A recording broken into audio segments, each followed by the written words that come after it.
तो कहानी शुरू होती है और हमें ग्रीस का एक छोटा सा गांव नुन्नुपुर दिखाया जाता है। नुन्नुपुर में उस टाइम डिक्टेटरशिप चल रही थी, जिस कारण सरकार ने लोगों को अपने घर में टीवी तक रखने से मना कर दिया था, क्योंकि उनका मानना था कि टीवी का इस्तेमाल सिर्फ प्रोपेगेंडा फैलाने के लिए किया जाता है। इसी बीच हम कुछ दोस्तों को देखते हैं जिनके नाम थे छछुंदर, लॉलीबॉय, गदर और हमारी कहानी का मेन कैरेक्टर नुन्नीलाल। इसके बाद ये सभी लोग एक जगह पर इकट्ठा होते हैं जो कि इनका खुफिया अड्डा होता है। आगे इन लोगों की बातों से हमें पता चलता है कि इन सभी ने मिलकर कसम खाई है कि वो लोग थोड़ा थोड़ा करके कुछ पैसा इकट्ठा करेंगे और फिर इन पैसों से इस गांव की इकलौती जिसका नाम उरन्या है उसके साथ गचागच करेंगे। इसके साथ ही वो लोग ये भी डिस्कस करते हैं कि अगर हम में से कोई पहले ही जाकर उरन्या के साथ हुदाई कराया तो उस मादरचोद को नरक में भी जगह नहीं मिलेगी। फिर अगले दिन हम नुन्नीलाल को देखते हैं जो कि चुलबुली नाम की एक लड़की की गोद में लेटा होता है। ये दोनों अक्सर ही साथ लेटकर तारों के बारे में बातें किया करते थे और नुन्नीलाल इसे कभी कभी गचागच की कहानियां भी सुना दिया करता था, जिसके कारण इन दोनों में एक काफी अच्छा कनेक्शन बन चुका था।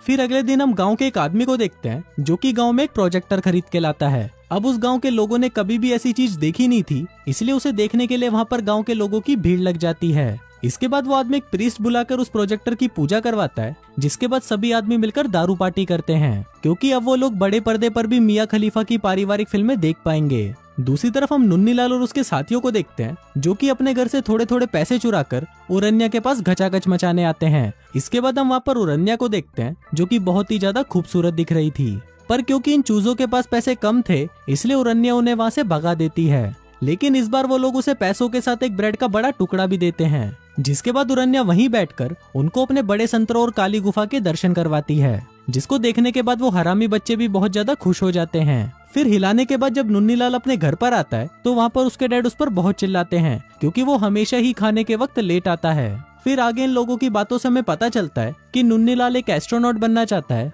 लेकिन उसके डैड उसे बिल्कुल भी सपोर्ट नहीं करते और कहते हैं कि एक लोहार का बेटा लोहार ही बनेगा। लेकिन वही नुन्नीलाल के दादा को ऐसा नहीं लगता और वो हमेशा ही नुन्नीलाल को सपोर्ट करते हैं। इसके साथ ही हम यहाँ पर ये भी देखते हैं कि नुन्नीलाल ड्राइंग बनाने में बहुत ही अच्छा है। इसके बाद रात को हम नुन्नीलाल और छछुंदर को देखते हैं जो कि एक गचागच की फिल्म देखने सिनेमा हॉल में जाते हैं। वो लोग टिकट खरीदकर अंदर चले तो जाते हैं, लेकिन तभी सिनेमा हॉल का सिक्योरिटी गार्ड उनके पिछवाड़े पर लात मारकर उन्हें बाहर भगा देता है। लेकिन नुन्नीलाल को अभी भी वो फिल्म देखनी थी, इसलिए वो पीछे की दीवार से ऊपर चढ़ जाता है और वहाँ पर बैठकर मूवी देखने लगता है। लेकिन कुछ देर बाद वो संतरों और गुफाओं में इतना ज्यादा खो जाता है कि अचानक उसका पैर फिसलता है और वो सीधा आकर नीचे गिरता है, जिस वजह से उसके पैर पर चोट लग जाती है। फिर अगले सीन में हम नुन्नीलाल को एक हॉस्पिटल में देखते हैं जहाँ उसके पैर पर प्लास्टर चढ़ रहा था, क्योंकि गिरने की वजह से उसकी पैर की हड्डी टूट गई थी। आगे उस हॉस्पिटल का डॉक्टर नुन्नीलाल को बताता है कि नासा का अपोलो 11 मिशन सक्सेसफुल हो गया है और पहली बार कोई इंसान चांद पर कदम रखने वाला है।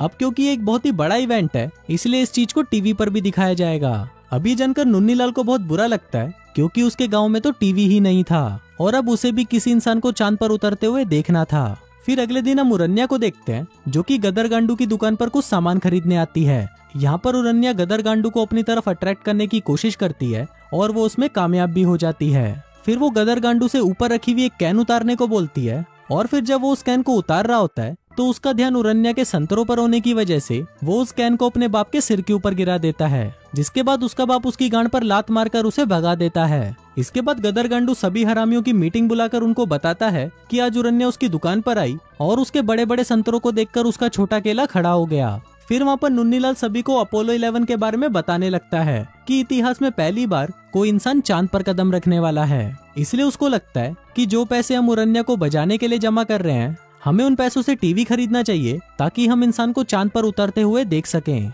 पर इस पर गदर गांडू उसे बोलता है कि साले चूतिया हो गया है क्या, मुझे ये सब बकचोदी नहीं चाहिए, मुझे तो सिर्फ उरन्या के साथ गचागच करना है। अब क्योंकि गदर गांडू मान नहीं रहा था, इसलिए नुन्नीलाल सभी को वोट करने के लिए बोलता है। अब क्योंकि 5 चूतियों में से 3 चूतियों के वोट नुन्नीलाल को मिलते हैं, इसलिए सभी नुन्नीलाल की बात मान लेते हैं और वो लोग टीवी लाने के लिए पैसे जमा करना शुरू कर देते हैं। उधर गांव की सभी औरतों में भी ये बात फैल जाती है कि बच्चे मिलकर टीवी खरीदने के लिए पैसे जमा कर रहे हैं, इसलिए वो भी उनकी मदद करने के लिए तैयार हो जाती हैं। अब क्योंकि टीवी खरीदने के लिए बहुत ज्यादा पैसों की जरूरत थी, इसलिए वो पांचों हरामी गांव में एक नाटक दिखाते हैं, जिसके जरिए वो सभी गांव वालों को ये बताते हैं कि एक इंसान पहली बार चांद पर जाने वाला है और हम सभी को इस मूवमेंट को मिस नहीं करना चाहिए।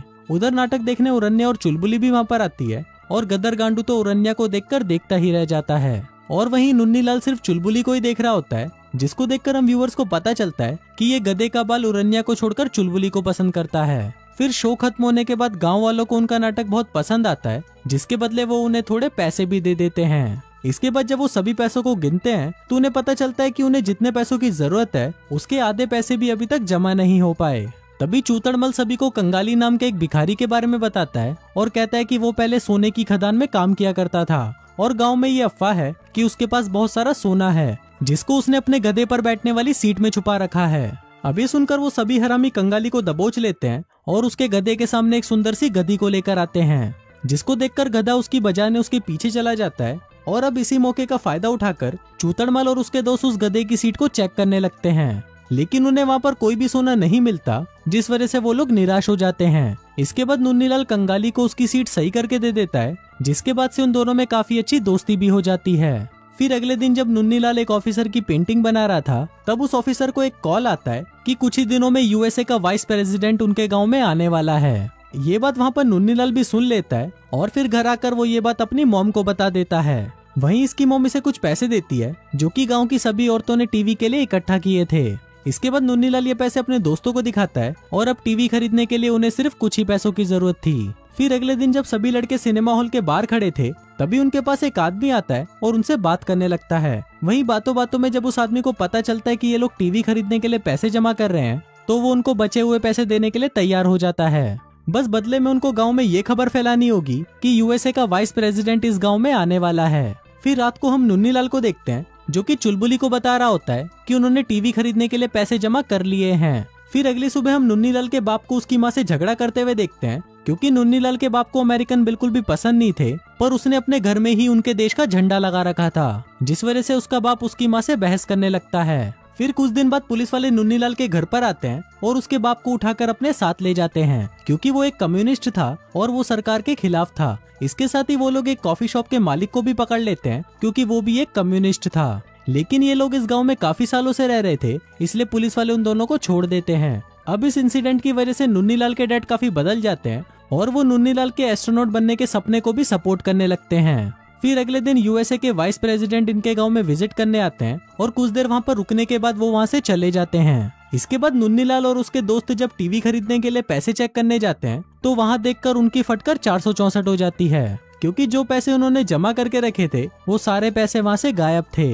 अब क्योंकि गदर गांडू वहां पर नहीं था, तो वो लोग समझ जाते हैं कि पैसे उसी भड़वे ने चुराए हैं और वो उरन्या के साथ गचागच मचाने गया है। इसके बाद वो सभी लोग तुरंत उरन्या के घर की तरफ निकल जाते हैं और फिर वहां पहुंचने पर सभी लोग देखते हैं कि गदर गांडू उसके घर से बाहर निकल रहा है और उसके चेहरे पर एक अलग ही स्माइल है, जिसको देखकर उसके दोस्त समझ जाते हैं कि आज तो इसने उरन्या की खूब दबा कर ली होगी। इसके बाद उरन्या खुद बाहर आती है और सभी को कहती है कि क्या तुम लोग मेरी लेना नहीं चाहते, जिसको सुनकर सभी हरामी भागते हुए उसके घर के अंदर चले जाते हैं। लेकिन मुन्नीलाल अंदर नहीं जाता और वो निराश होकर वहाँ से वापस चला जाता है। इसके बाद वो वहाँ पर चुलबुली को देखता है, जो अपने बॉयफ्रेंड के साथ ये गाँव छोड़कर जा रही होती है। अब ये देखकर मुन्नीलाल और भी ज्यादा दुखी हो जाता है और सोचता है कि जब किस्मत लोड़े लगाती है तो हर तरफ से लगाती है। लेकिन तभी वो वहाँ पर कंगाली को देखता है, जो शहर से टीवी लेकर गाँव की तरफ आ रहा था, जिसका मतलब उसके पास वो सोना सच में था। अभी देखकर मुन्नीलाल बहुत खुश होता है और कंगाली के साथ वापस गांव आ जाता है। इसके बाद गांव में सभी लोग मिलकर टीवी चालू करने की कोशिश करते हैं, लेकिन वो चालू ही नहीं होता। अब ये देखकर मुन्नीलाल फिर से दुखी हो जाता है और सोचने लगता है कि वो मून लैंडिंग कभी भी देख नहीं पाएगा। लेकिन तभी छछुंदर टीवी का एंटीना लेकर आता है, जिसको लगाते ही टीवी चालू हो जाता है और फाइनली ये चूतिया लड़का उरन्या जैसी हसीना को छोड़कर ये बोरिंग सी मून लैंडिंग देखकर खुश हो जाता है। और इसी के साथ ही ये फिल्म यहीं खत्म हो जाती है।